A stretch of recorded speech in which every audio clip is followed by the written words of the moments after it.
I have a great respect for Neko Girls. They are some of the hardest working girls out there.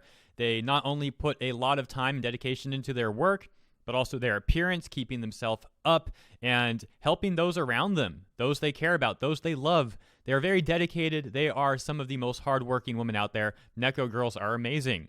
I can't imagine what sorry individual would hate on Neko Girls. And I think we're going to call some of these unique individuals anime journos, because if you've been following the gaming industry for a while, you'll get the reference. It's not a compliment. But anyways, so we're hopping over to Sankaku Complex once again, where they have a very nice write-up about this incident.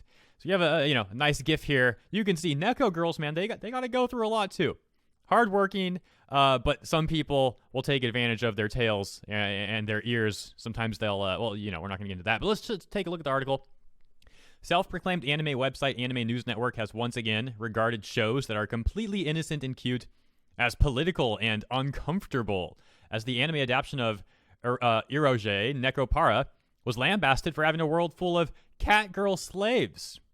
While such okay, let me just stop you right there. First of all, I've watched the first 10 minutes of NekoPara, episode 1, and it starts with these cat girls extremely happy to be there. They're sleeping, they're treated very well, they wake up, they are eager to get started, they're very excited, and they're having a great time. It's just a nice little show. If that's the takeaway that you get, that they're slaves, I don't think you know very much what that word means. You're using it very loosely. That's a recurring theme with these weirdos nowadays. They use terms like this so loosely. And it's such a hypocritical thing, because they're going to use these terms acting like they care about those issues, but they use it where it's not even applicable. And that's why anime journo, because gaming journos, they will go out of their way to play video games, not to enjoy the video game, but to complain about it, write their little article about it, and move on. Can't imagine how miserable that would be. Anyways, let's continue. While such unintelligible criticism is expected off the slanderous and politically malign cesspool, the site's so-called reviewers labeled the precious series a number of things, from simply adult-themed and weird to calling the cat girls literal slaves, a handful of incomprehensibly ignorant quotes. So the rest of this video, I think we're just going to be reading some of these ridiculous quotes.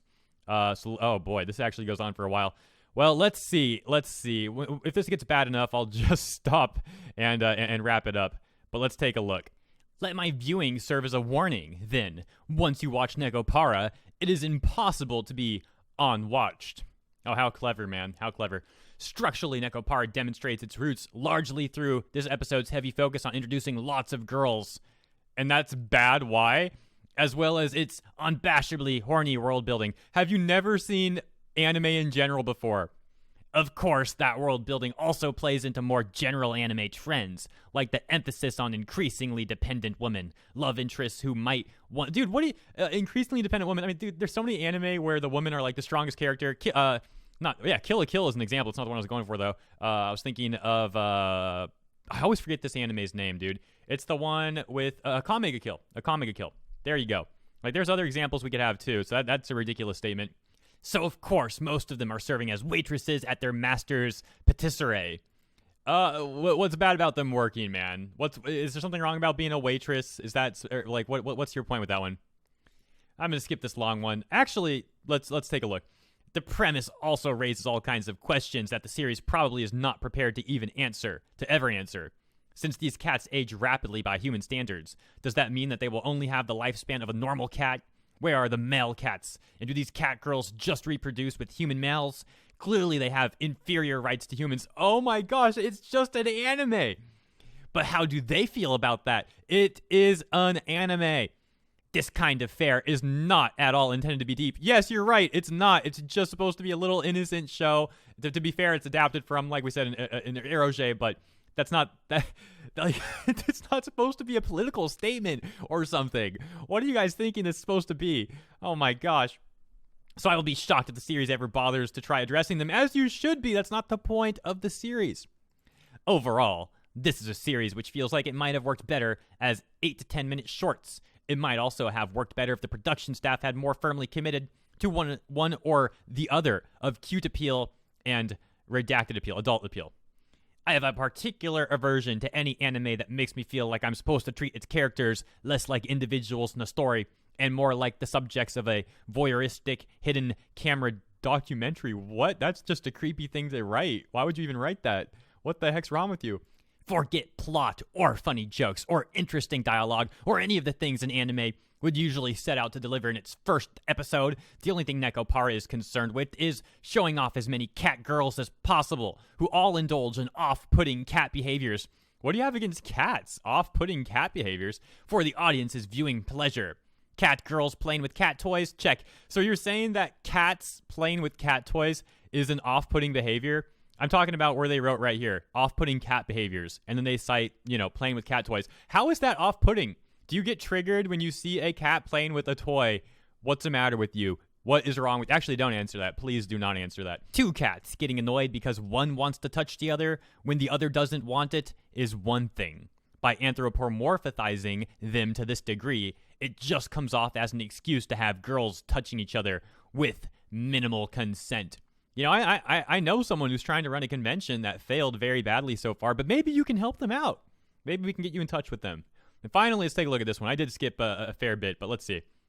But the using humanoid cats as pets/servants thing is uncomfortable, and the plot for this episode anyway is negligible. I didn't think I'd be saying this, but right now, Satan Academy is looking like the better anime girl bet this season. Or animal girl bet this season. All right, well, I don't know anything about that.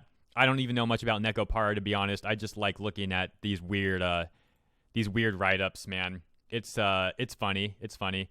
These people, they hate it so much, but they watch it anyways. And again, I guess they just want to write their little article that badly, and we can laugh at them while they cry about it. You know how it is. Unfortunately, those sad anime journos don't seem to respect Neko Girls and what they enjoy, what Neko Girls enjoy. However, we over at nyannet.com, we certainly do. If you like this channel, you like this content, consider sharing the video, liking the video, hitting the thumbs up button. All that helps out.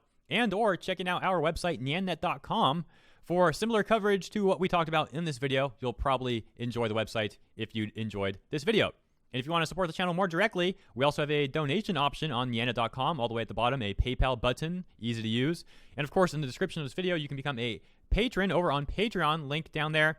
And or if you want to become a channel member via the join button, that is also an option. And for the awesome people who shared yesterday's Ruby video, got shout outs for their assistance. Thank you guys very much. That's Fries 101 Reviews, Phantom Ravenwood, Ishra Blackwolf, Martin von Saberwolf, Game Wizard 02, Codenex, Vampid Hambeast, SJR, Spin Master Rakta, The Lancaster Kid, and Mother Night Rose. Thank you all one more time, and I'll catch you next time.